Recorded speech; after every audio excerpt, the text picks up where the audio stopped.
Hi folks, that's me just at the entranceway to the SSSI. I'm just over the gate here.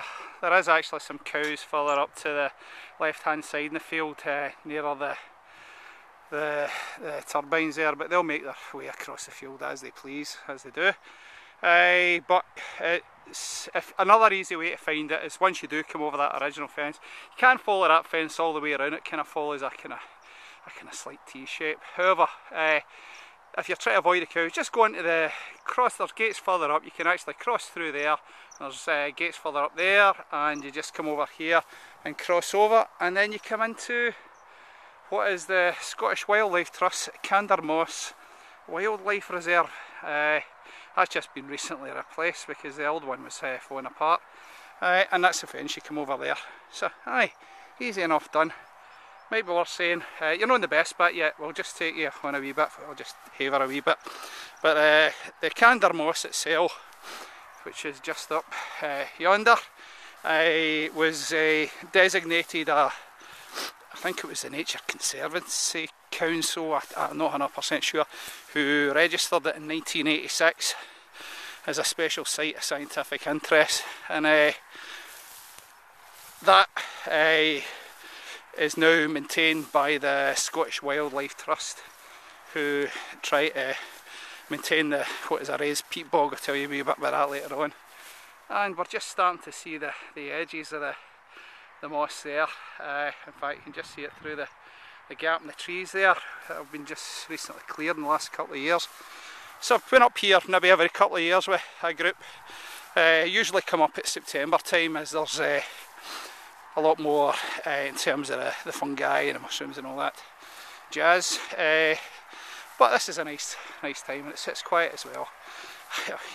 I don't think I've ever met MD coming up here, so again, you're within your it's about 2 kilometres from Stonehouse, so it's not far. That's as the crow flies. But it's a 5 mile round walk, so that's you within your kind of distance for the old walk down there, and it's a smashing site. So I'll just catch you up a wee bit further on the moss itself, where we can see what's there, and I'll tell you about some of the plants and the birds and the animals that you can find there. So aye, lovely setting. As I turn round there, I get Tinto in the distance just behind the trees there. So aye, so I'll catch you up in a minute or two. Well, here we are folks, Cander Moss, SSSI, our destination today. Absolutely fantastic. One of my favourite places, just in the fringes that's the borderlands of Stonehouse there. We're actually technically in the Dalserf parish, just over the border, no passport needed.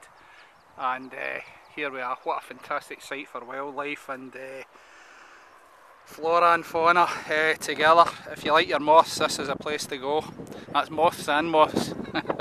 This has been built up over literally thousands of years. Goes back to the Ice Age. What you've got here is you've had a loch here at one time, and gradually over a period of time the moss has just gradually made its way across the water, and then that's then been covered by a thing called sphagnum moss, and it's just absolutely abundant here. I might have shown you this before. In fact, it's full of properties for healing you. Used as a toilet paper in days gone by. I wouldn't recommend it, but aye, and for curing if you had a bullet wound, that was stuffed into your wound because it's got all sorts of antiseptic properties there, and coagulant that kind of stops you bleeding there as well. But the colour here in the mosses is amazing. You get stag horn, obviously sphagnum, club moss, cladonia. It's just amazing, and interspersed between all of that, making up the probably majority of it in some respects is, and certainly in the top, is your the bell heather, which is in bloom this now. That's the wee bits of pink you can see. And interspersed you'll see some trees. Unfortunately what the trees do is they actually drain it, so every so often they'll come up here and they'll actually take these trees out because it just drains the water. You've also got a lot of fungi here. It's not in its prime yet, it's just some old stuff. But we'll walk onto the moss a wee bit, let you see it. But yeah, it's been built over thousands of years, and gradually a peat forms underneath that, which gives it some solidity there. Solidity, the right word, I'm not sure. Anyway, a peat forms, and you're then able to actually walk across the moss eventually, as I'm doing today.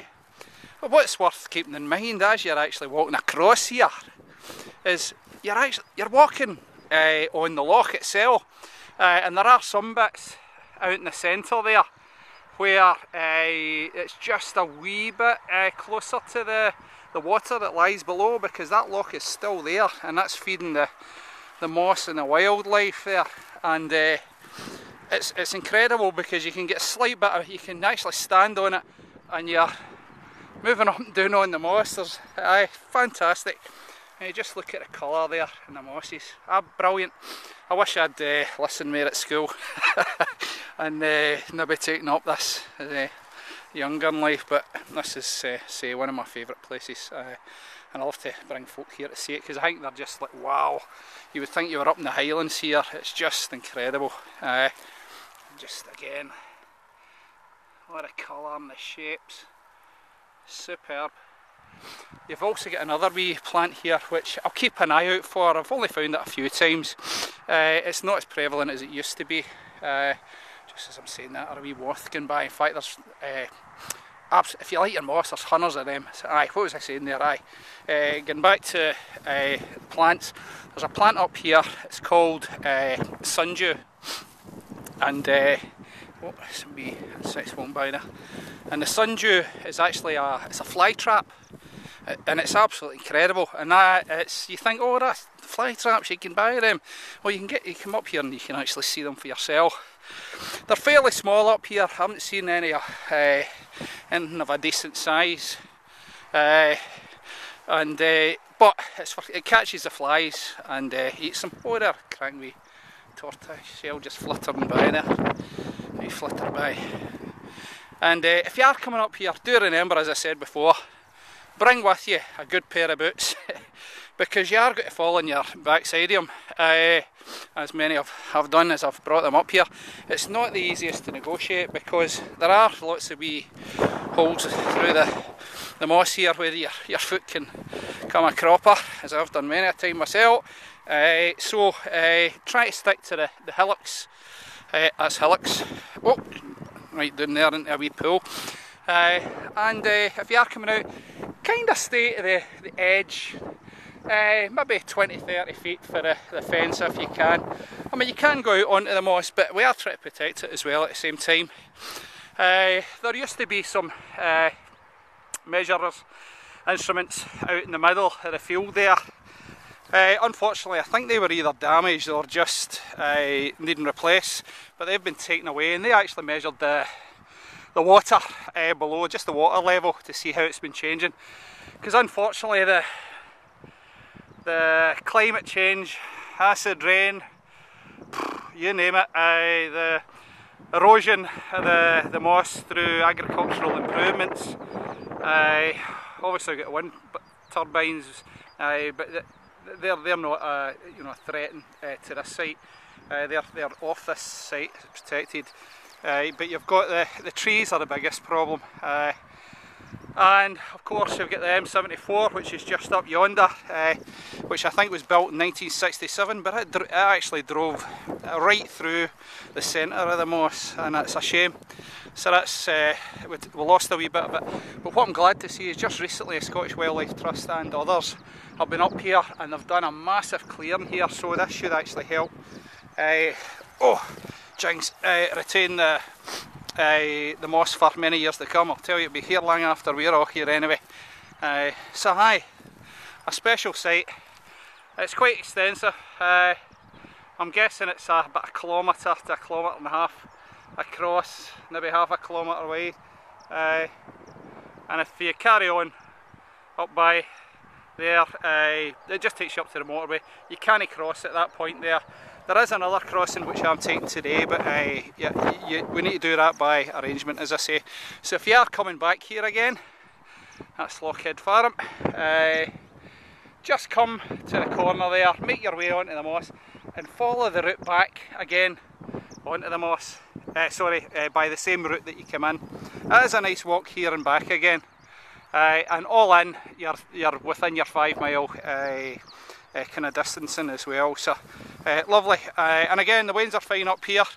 Other things we were saying in terms of animals up here, I've only seen them twice myself in the times I've been up here. But you've got common lizards as well. A lot of people come up, oh look, there's a newt, or a crested newt, which there are, but there's also common lizards, and it's the only place you'll find them around about the Stonehouse area. But I say they're mistaken for the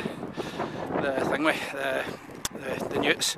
You'll also find all the wee frogs as well, and there's roe deer and all sorts of stuff here, but there's no shooting up here without permission as well, and you shouldn't be shooting on this site anyway. And there's also, if you're into your fungi, come up here September time.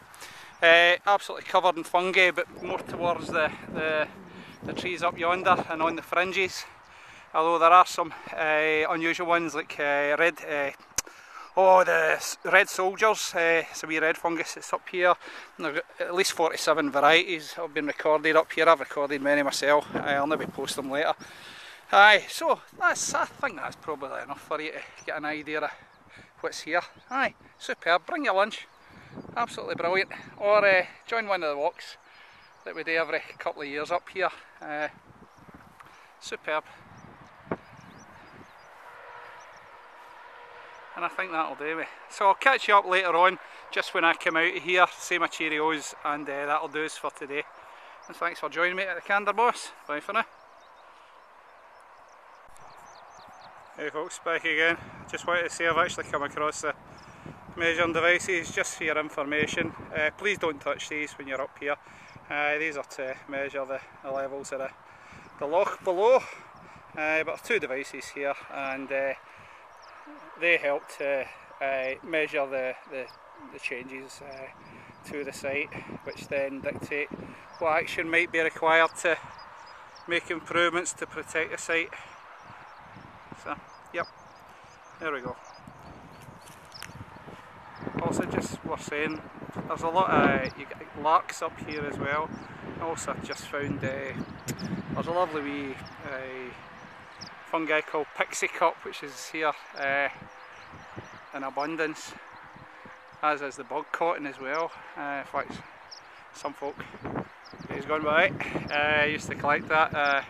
Obviously, use the sheep wool as well, but collect the bug cotton as well, and you could make cloth from it. Another thing you'll find up here, a range of mushrooms, which also includes a thing which I just saw on the Facebook just last night, called dead man's fingers. Sometimes folk call it dead man's toes, but dead man's fingers, they're kind of black, long, obviously look like fingers. That's a wee clue. So they're up here, and don't certainly eat any of the fungus up here. There's nothing worth it eating in here that I can recall. So there we go. I'm going to make my way home now. I'll catch you at the corner just before I head down the brae, and I'll say my cheerios. Bye. Well folks, I'm just going out a different route. Just wanted to show you another wee lovely area. It's worth exploring, but certainly go back the way if you're heading back out. You can hear the motorway on my left hand side, but this is a lovely wee gladed pathway where it opens up into an area where we'll find quite a lot of fungi in the later season. But if you fancy just a wee walk through the woods here, it's just absolutely superb. Just butterflies everywhere, moths starting in and out the grass. See the bog cotton, the club moss as well. All the mosses are in flower. It's fantastic. And again, the heather is in flower as well. So if you just want to explore a wee bit more and to come off the moss, this is where you go. Just push your way through some of the trees there. Just follow the line, it takes you through. The only thing I'd say is you'll not be able to get out this way, because it is gated at the end, and without prior permission you'll not get through that gate. So aye, but still worth exploring. And you'll hear all the birds twittering away, although I can hear the bloody motorway more than I can hear the birds right now. So aye, just to my right hand side, you'll see it slightly opening up the field where that's been cut back. I'll actually head out to the side just to let you see it. So aye, the cander moss, certainly back from 1864 and further back, actually extended out here, and you can see that quite clearly from the land round here. But it had become overgrown with too many trees, so I've actually brought a lot of that down. And what you'll find is a lot of farmers can actually be paid for that through government grant schemes to protect sites like this. Just saw a wee shrew earlier on. There's lots of wee holes you'll find where the field mice, shrews and the moles will be coming out. Try to actually catch it in the camera, it's another thing again, right enough. So just at the left hand side, that's up at Lochhead Farm, which goes back some years.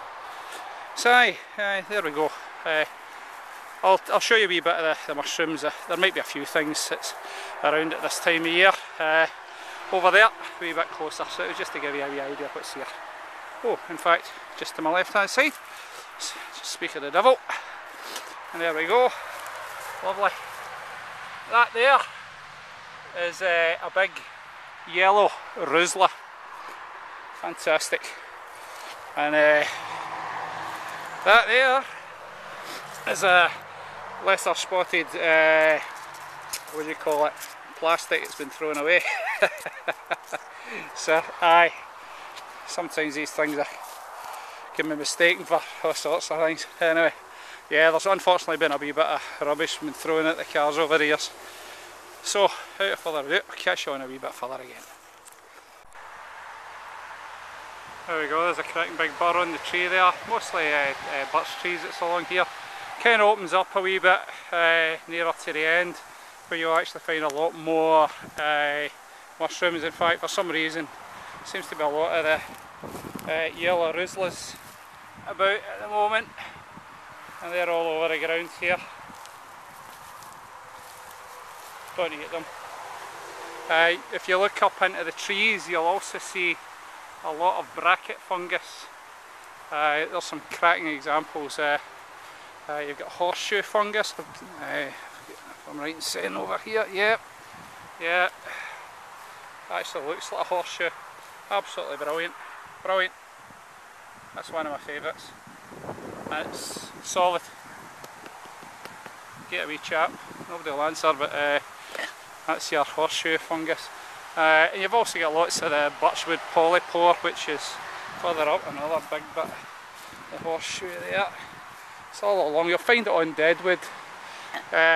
So I always be on the lookout for fungus. It's bloody everywhere, you just turn every corner. Just looking for some of the birchwood polypore. I lost it now. Anyway, there's plenty here, just explore it for yourself. It's a lovely wee bit, I like it, it's really gladed. Very wet underfoot though, even in the summer. So it's not one for your good white trainers. I put them back in the cupboard, darn. Which will bring your wellies. I don't think you've got room in your cupboard for wellies. So anyway, I've come to the end of this wee walk for me.